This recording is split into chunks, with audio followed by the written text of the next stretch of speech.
आज मैं आपको एक बहुत अच्छी एक कहानी से उत्साहित करना चाहूँगी कि आप उस कहानी को सुने और अपने जीवन में बहुत ही ज़्यादा उत्साहित हों।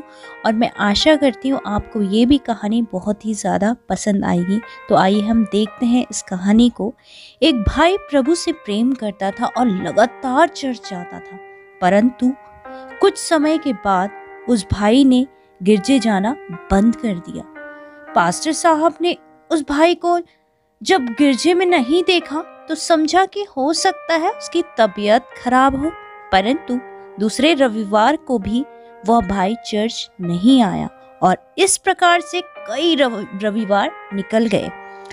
जब पास्टर साहब ने उस भाई को कई रविवार गिरजे में फिर नहीं देखा तो उनको उस भाई के लिए थोड़ी चिंता हुई और उसके घर जाकर उससे मिलने का अवसर ढूंढा। एक दिन गिरजा खत्म होने के बाद जब उसे गिरजे में नहीं देखा तो रात्रि समय जब पास्टर साहब उसके घर गए तो वह भाई अंगीठी जलाकर कोयलों की आग सेक रहा था। अचानक से पास्टर साहब की आवाज सुनकर उस भाई ने दरवाजा खोल दिया।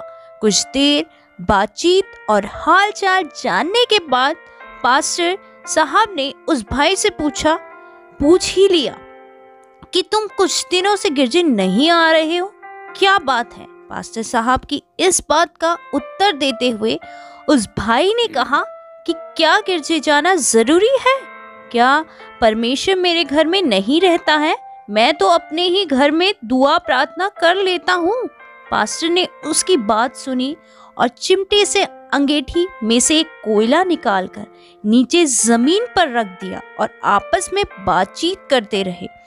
कुछ ही देर में वह कोयला ठंडा होकर काला पड़ गया। पास्टर साहब ने उस भाई को समझाया कि देखो, जब यह कोयला सबके साथ अंगीठी में जल रहा था तो लाल था और गर्म भी, परंतु अंगीठी से बाहर आते ही यह ठंडा हो गया।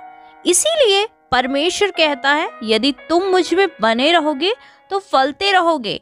आत्मिक रूप से हम गरम रहेंगे, परंतु तुम मुझसे अलग होकर कुछ नहीं कर सकते, क्योंकि कोयले की तरह तुम्हारा जीवन ठंडा और बेकार हो जाएगा। प्रभु करे अजीजों, हम प्रभु यीशु के क्रूस ही के पास रहें। और आशा करती हूँ आपको ये स्टोरी बहुत ही ज़्यादा पसंद आई होगी और आप भी इस स्टोरी से उत्साहित हुए होंगे।